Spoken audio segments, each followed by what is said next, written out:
Assalamualaikum warahmatullahi wabarakatuh.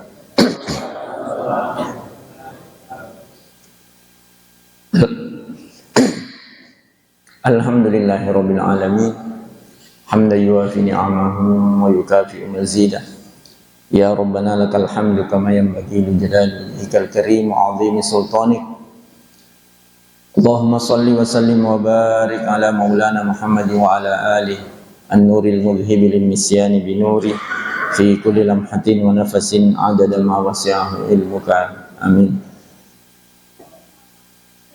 Puji dan syukur tak pernah henti kita panjatkan kehadirat Muhammad sallallahu subhanahu wa ta'ala.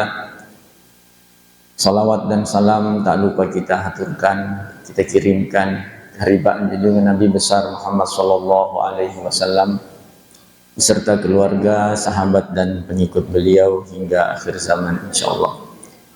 Jamaah sungguh rahimakumullah, ketika Pak Imam meminta tema dari ceramah subuh ini sebelum Ramadan, karena terlalu jauh, saya bingung apa judulnya. Biasanya kalau ceramah, kemarin malam ada anak SD tanya apa judul ceramah Ustaz, dan nanti sebentar selesai ceramah, karena saya belum tahu apa judulnya. Biasanya nanti di atas mimbar baru dipastikan, oh ini. Biasanya seperti itu. Akhirnya saya berpikir, saya teringat sebuah acara Zoom di masa pandemi COVID tahun 2020, diadakan oleh sebuah travel Asia Iman Wisata di Ramadan. Ada kajian keislaman. Tema itu saya ingat, yaitu tentang kesalehan yang menipu. Akhirnya saya kirimkan judul itu kepada Pak Imam supaya gampang ketemu temanya. Orang mengira bahwa kesalehan yang menipu itu adalah ketika kita tampil soleh, tampil baik, kelihatan alim di depan orang, padahal itu hanya pencitraan. Tetapi bukan itu yang saya maksud dengan tema yang kita angkat, kesalehan yang menipu. Walaupun itu adalah satu sikap kesolehan yang bisa menipu orang, tetapi yang saya maksud di sini untuk tema kita subuh hari ini, kesalehan yang menipu adalah kesalehan yang kita tampilkan sehari-hari, bukan untuk menipu orang, tetapi justru menipu diri kita sendiri. Karena itu adalah penyakit yang sangat halus, yang bisa membuat kita celaka, yang bisa membuat kita tidak selamat di akhirat, karena kita tertipu oleh kesalehan kita sendiri. Ya. Tema ini berangkat dari kesadaran kita untuk introspeksi diri sesungguhnya atas pesan dan perintah Al-Quran di dalam satu ayat yang memerintahkan kita dua kali bertakwa dalam satu ayat. Ya ayyuhalladzina amanu taqullaha wal tanzur nafsum ma qaddamat lighadin wattaqullaha innallaha khabirum bima ta'malun. Di tengah-tengah dua perintah takwa, Allah sisipkan satu perintah, wal tanzur nafsun ma qaddamat lighad. Hendaknya setiap diri, setiap orang memeriksa kembali, memperhatikan bekal untuk hari esoknya yang panjang, yaitu hari akhirat. Apa yang telah ia siapkan untuk hari akhiratnya. Ini pesan Allah ketika Allah perintahkan kita ittaqullaha, wahai orang-orang yang beriman, bertakwalah kepada Allah, dan hendaknya setiap diri memeriksa kembali, memperhatikan apa yang telah ia siapkan untuk hari esok. bertakwalah kepada Allah, sesungguhnya Allah mengetahui apa yang kalian kerjakan. Maka ini adalah kesadaran kita untuk memeriksa kembali, karena jangan sampai kita dianggap tidak layak untuk melakukan perjalanan spiritual ini dan tidak diterima. Kalau kita bepergian, kita ke bandara, di bekal yang kita bawa, di jinjingan tak ada gunting, ada pisau, ya. Apalagi kita bawa barang terlarang, narkoba misalnya, bukan hanya gunting dan pisau kita diambil, tapi karena kita bawa juga narkoba, kita tidak akan sampai ke tujuan. Bukan hanya diambil bawaan, tak, kita juga diambil. Tidak diperkenankan untuk sampai ke tujuan. Nah, jangan sampai kita ingin sampai ke surganya Allah tapi tidak sampai, dianggap tidak layak untuk ke sana. Padahal kita sudah membekali diri dengan kesolehan-kesolehan, sebagaimana orang beriman diperintahkan untuk melakukan amal soleh. Orang yang beriman dan amal soleh itu selalu berbarengan. Tetapi jangan sampai kesolehan yang sudah kita siapkan itu ternyata tidak layak dan tidak pantas. Kita periksa kembali kesolehan-kesolehan yang telah kita persiapkan sebagai bekal kita untuk hari akhirat. Kita mulai misalnya dari ibadah sehari-hari kita, sholat kita. Ketika kita datang sholat, kita datang tentu dengan membersihkan diri, toharah. Kita berwudu, kita bersihkan diri dari najis, pakaian, badan, tempat sholat kita bersihkan. Untuk memantaskan diri datang menghadap Allah. Itu secara fikih, lahiriah. Tetapi apakah kita pernah mempersiapkan diri lebih dari itu? Tidak hanya kebersihan badan tak, pakaian tak, dan tempat sholat tak, akan tetapi kita siapkan juga kebersihan batin kita, hati kita ketika menghadap Allah Subhanahu wa ta'ala. Tidak malukah kita ketika datang menghadap Allah dalam keadaan hati yang kotor, penuh dengan dengki, penuh dengan sakit hati, penuh dengan dosa-dosa yang tidak kita mohonkan ampun sebelumnya kepada Allah Subhanahu wa ta'ala. Sebagaimana kita tidak pantas datang menghadap dengan pakaian kotor, dengan fisik yang kotor, semestinya tidak pantas juga kita tidak menjaga etika, tidak menjaga adab kita ketika datang menghadap Allah dengan membawa diri yang kotor. Tidak kita bersihkan.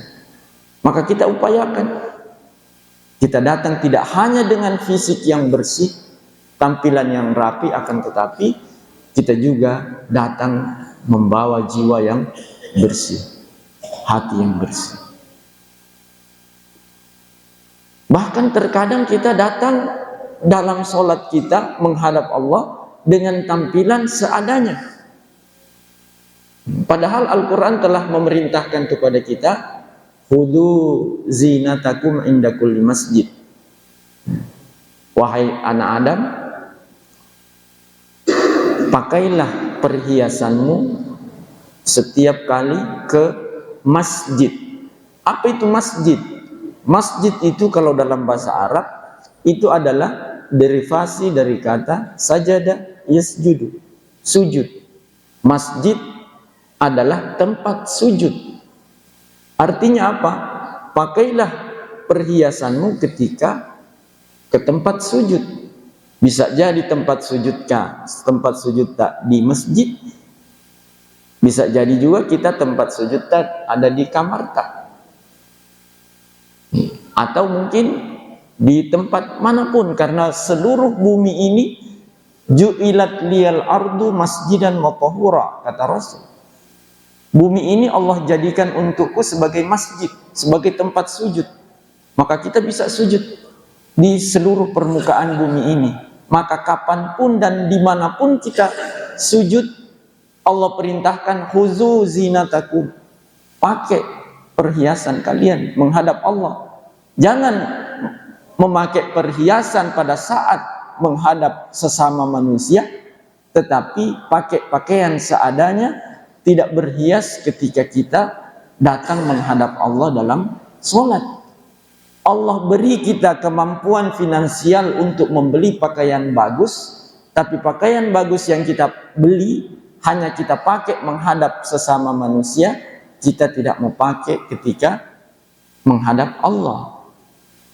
Harusnya kita tunjukkan kepada Allah, wa amma bi ni'mati rabbika fahaddits. Kita tunjukkan kepada Allah nikmat yang Dia berikan kepada kita. Ini ya Allah, nikmat yang Engkau berikan. Aku pakai untuk menghadapmu dalam bentuk pakaian, sejadah yang bagus. Atau kita beli sejadah, cari sejadah yang murahan, itu yang kita pakai. Padahal kita mampu beli yang lebih. Untuk alat-alat yang lain kita beli yang luks, yang mahal. Tetapi untuk alat-alat ibadah, alat-alat sholat kita beli seadanya. Kenapa kita tidak memilih, tidak memesan yang terbaik?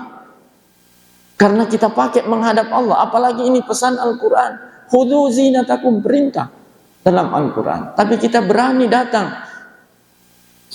Maka itu jadi bekal kesolehan kita, yang kita andalkan untuk mendapatkan surganya Allah. Kita sholat, tetapi kita datang sholat menghadap Allah dengan tampilan seadanya, yang tanpa kita sadari selama ini. Maka tema ini saya angkat untuk introspeksi kita bersama, ya, agar kita lebih memperbaiki, menyempurnakan, memantaskan diri saat kita datang menghadap Allah dalam seluruh ibadah-ibadah kita, dalam seluruh pengabdian kita kepada Allah Subhanahu wa Ta'ala. Itu baru tampilan kita ketika kita datang sholat. Belum lagi saat kita sholat, kita mengucap Allahu Akbar, Allah Maha Besar, tetapi yang terjadi dalam kehidupan kita ada yang lebih kita besarkan dari Allah. Allah ajarkan kita lewat nabinya, lewat tuntunannya, bagaimana menjalani kehidupan dengan benar, tetapi kita memilih jalan sendiri sesuai mau kita. Kebenaran kita labrak dengan penuh kesadaran, lalu kita sembunyi-sembunyi seolah-olah Allah tidak tahu. Kita sembunyikan dari manusia, tetapi kita sadar bahwa Allah tahu, tapi kita tidak peduli. Padahal di dalam sholat selalu kita mengucap Allahu Akbar. Bahkan masih di dalam sholat sendiri kita sudah tidak mengagungkan Allah. Pikiran kita kemana-mana, hati kita kemana pada saat sholat. Fisik kita hadapkan ke kiblat. Wajah kita, fawallu wujuhakum syatral masjidil haram. Arahkan wajahmu ke arah Masjidil Haram sebagai kiblat. Wajah kita menghadap kiblat. Hati kita menghadap kemana? Hati kita menghadap ke bisnis tak, segala urusan tak, semua persoalan-persoalan dunia. Lalu kita nyaman saja dengan sholat seperti itu, tanpa merasa risih, gelisah. Cocok enggak ini sholat saya seperti ini? Mungkin perlu diperbaiki, tapi tidak ada introspeksi diri. Kita merasa nyaman saja, merasa soleh saja dengan peribadatan seperti itu. Ini kan kesolehan yang menipu. Ini kesolehan yang menipu. Belum lagi ketika kita sholat tadi, seperti menggunakan jurus mabuk. Padahal Al-Quran larang kita, la taqrabus sholata wa antum sukara. Jangan mendekati sholat pada saat kalian sedang mabuk. Itu pada masa awal-awal Islam, karena khamar belum dilarang pada waktu itu. Khamar belum dilarang, sehingga sahabat sebagian masih yang terbiasa, karena minuman favoritnya dulu adalah khamar. Karena tidak ada minuman lain yang seperti sekarang kita ke supermarket bisa temukan macam-macam minuman di lemari es. Kita bingung sendiri memilih. Tapi waktu itu favorit adalah khamar, sehingga masih menjadi kebiasaan minum khamar dan belum dilarang di awal Islam. Di awal Islam, sehingga ada sahabat yang sholat masih mabuk, bacaannya kacau balau. Ketika membaca surah Al-Kafirun, La a'budu ma ta'budun, aku tidak menyembah apa yang kalian sembah, dibaca a'budu ma ta'budun, saya menyembah apa yang kalian sembah, tak balik-balik. Karena apa? Pengaruh mabuk. Maka dilarang Al-Quran, jangan dekati sholat kalau lagi mabuk. Hatta ta'lamu ma taqulun, hatta hingga kalian menyadari apa yang kalian baca, apa yang kalian ucapkan di dalam sholat. Nah, kita sholat tidak mabuk, karena saya yakin kita semua tidak minum minuman keras, apalagi mabuk. Tetapi sholat kita pakai jurus mabuk. Kita membaca, kita mengucap, tetapi tidak sadar apa yang kita ucapkan. Tahu-tahu salam, selesai nih. Apa nak baca imam tadi waktu rakaat pertama, rakaat kedua. Kadang kita tidak sadar, karena pikiran kita melayang kemana-mana saat kita sholat. Seperti kita orang mabuk saja pada saat sholat. Dan yang kita baca, kita sendiri tidak paham. Kita baca tahiyat, at-tahiyatul mubarakatuh, sholawatut thayyibatul, tetapi kita tidak sadari. Seperti orang mabuk, ketika mengucap, dia tidak sadar apa yang dia ucapkan. Padahal Al-Quran larang sholat dengan gaya mabuk seperti itu. Namun kita harus mengakui bahwa masih sering kejadian seperti itu kita alami. Tapi kita tidak merasa gelisah, kita merasa nyaman saja. Kita merasa itu kesolehan yang sudah pantas kita persembahkan kepada Allah. Apa sih makna kesolehan? Kesolehan itu kelayakan, kepantasan. Seorang dikatakan soleh, artinya dia layak, dia pantas. Anak dikatakan soleh karena dia layak, dia pantas sebagai anak. Tapi kalau dia selalu nyuruh-nyuruh orang tua, itu bukan soleh, bukan anak yang soleh. Tidak pantas jadi anak, pantasnya jadi bapak, jadi ibu, karena dia yang suka nyuruh. Seolah dia yang jadi bapak, dia yang nyuruh bapaknya. Seolah dia yang jadi ibu, dia nyuruh ibunya. Maka bukan anak yang soleh. Jadi kesolehan itu adalah kepantasan. Apakah semua amal-amal ibadah kita sudah layak kita anggap sebagai kesolehan kita, kepantasan kita untuk kita persembahkan kepada Allah Subhanahu wa ta'ala? Selesai sholat, kita zikir.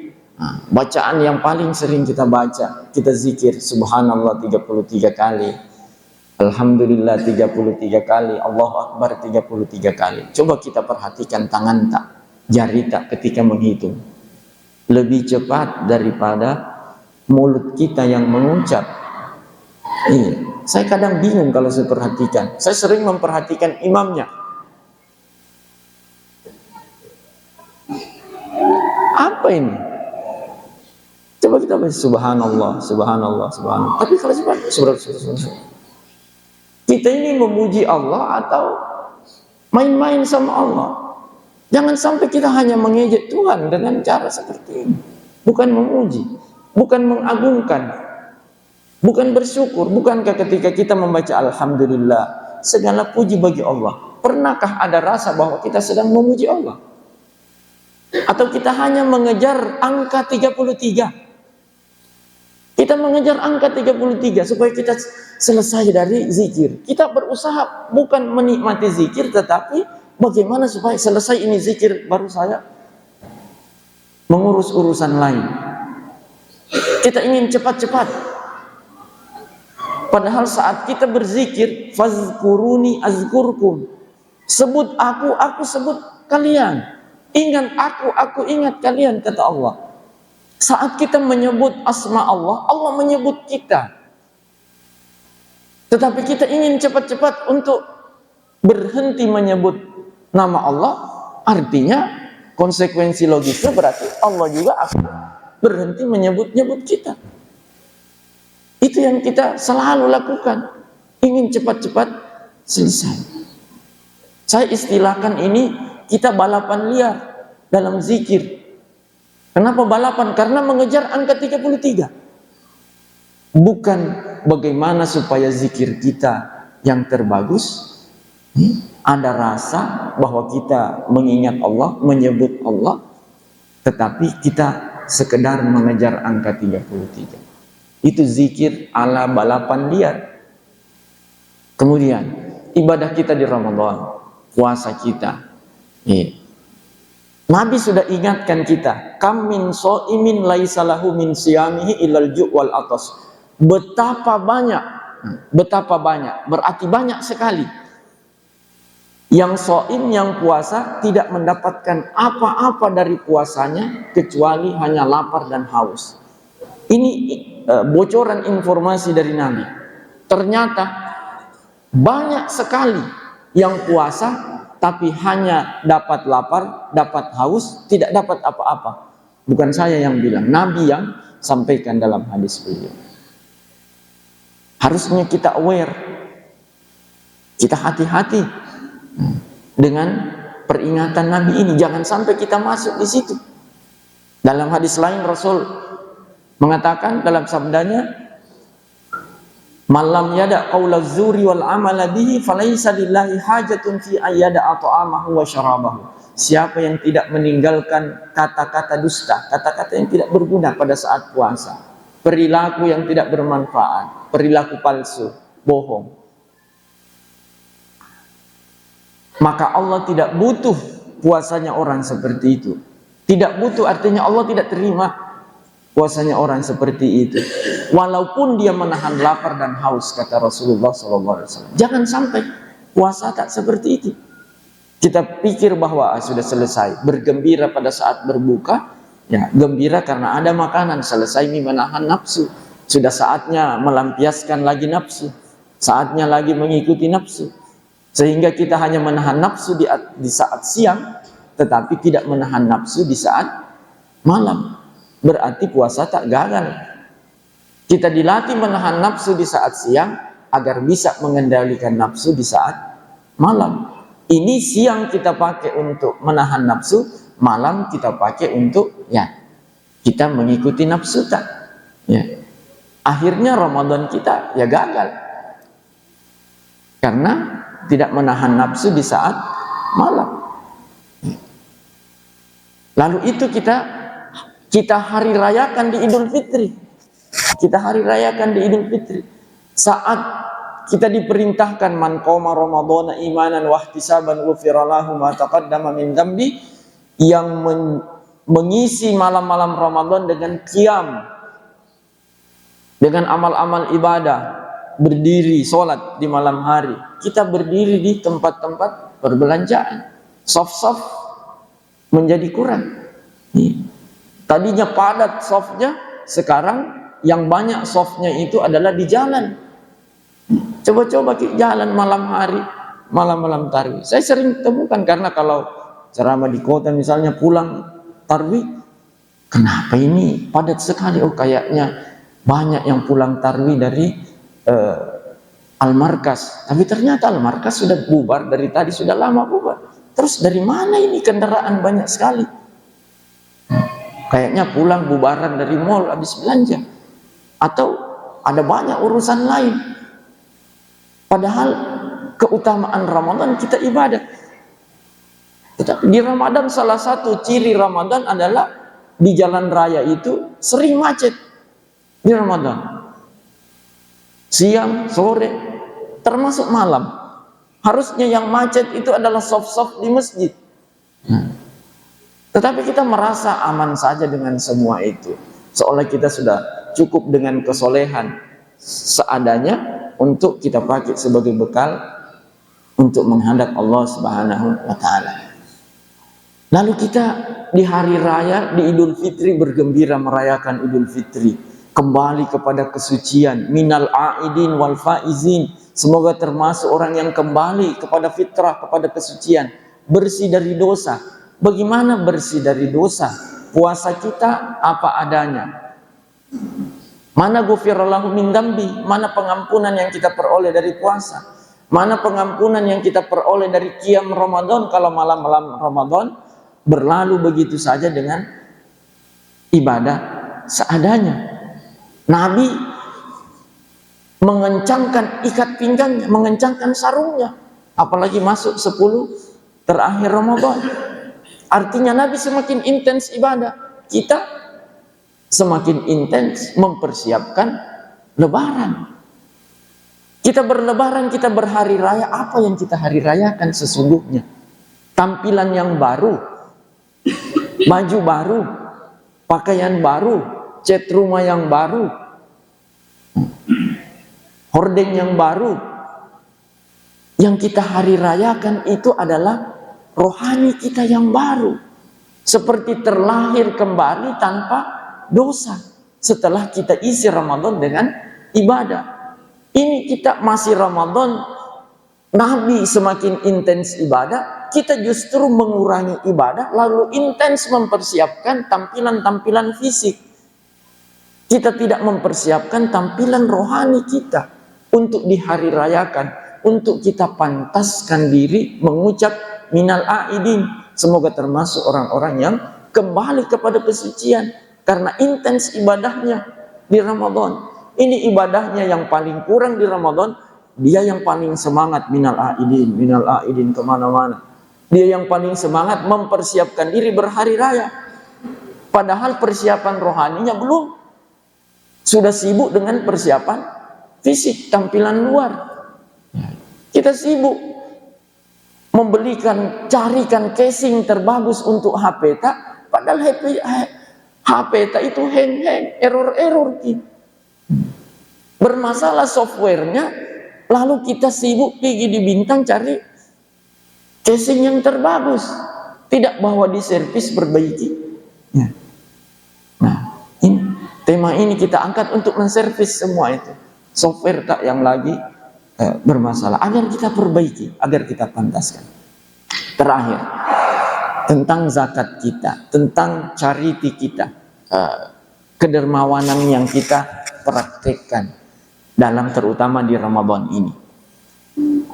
Dalam kitab Ihya Ulumuddin kita diingatkan bahwa adab orang yang memberi, terutama zakat.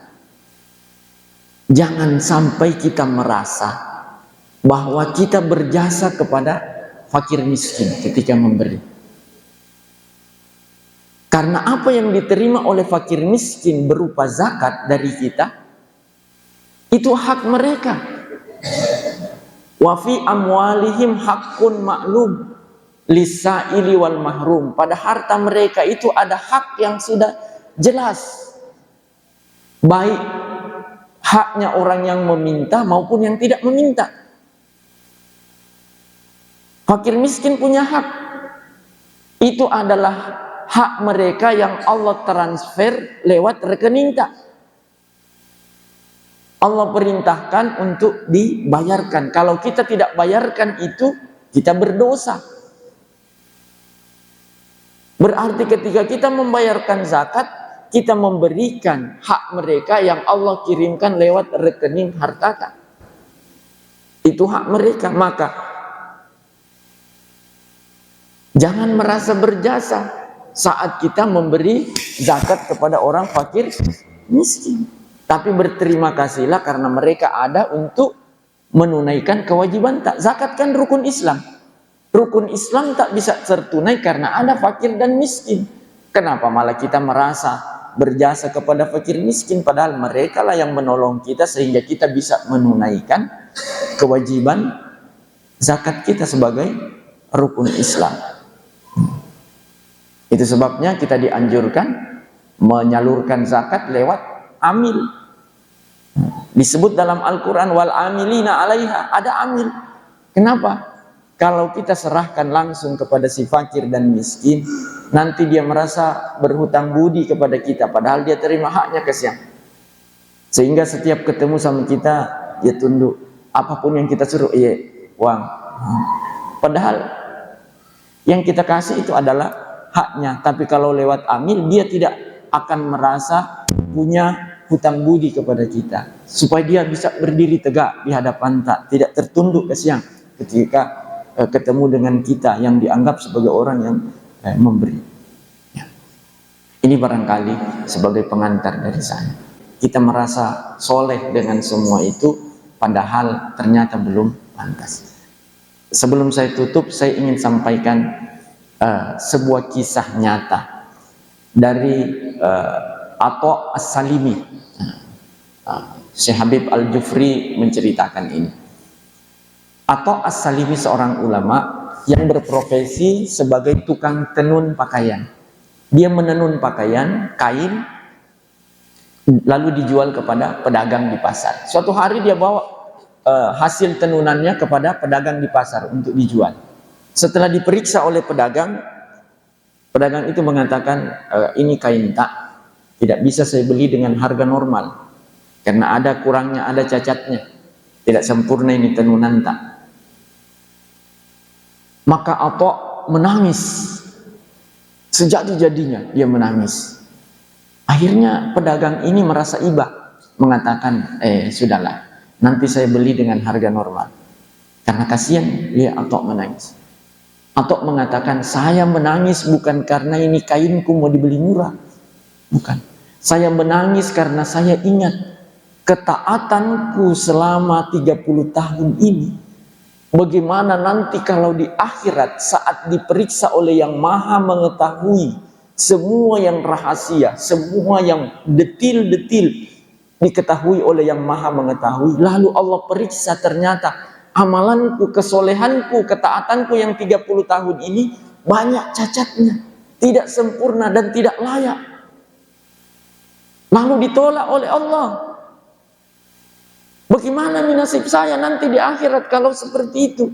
Ini saja baru pedagang ahli tentang pakaian bisa menemukan cacat, kurangnya, aibnya hasil tenunan saya, padahal saya berusaha keras maksimal agar tenunan ini menjadi hasil yang terbaik. Saya sudah teliti sekali, tapi ternyata masih kurang, masih cacat setelah diperiksa oleh ahlinya. Begitu pula ibadah saya upayakan sebagus mungkin, sesempurna mungkin. Tapi ketika diperiksa oleh yang maha sempurna, ternyata banyak cacatnya. Bagaimana nanti? Itu yang membuat saya menangis. Bukan karena kain ini, tetapi saya ingat amalan saya. Jangan sampai saya percaya diri dengan semua kesolehan selama ini, tapi ternyata saya tertipu dengan kesolehan itu. Kalau ternyata Allah periksa dan hasil pemeriksaannya tidak sempurna, bahkan tidak layak, dan di reject. Na'udzubillah, semua na'udzubillah. Demikian pengantar dari saya. Wallahul muwaffiq ila aqwamit thoriq. Wassalamualaikum warahmatullahi wabarakatuh.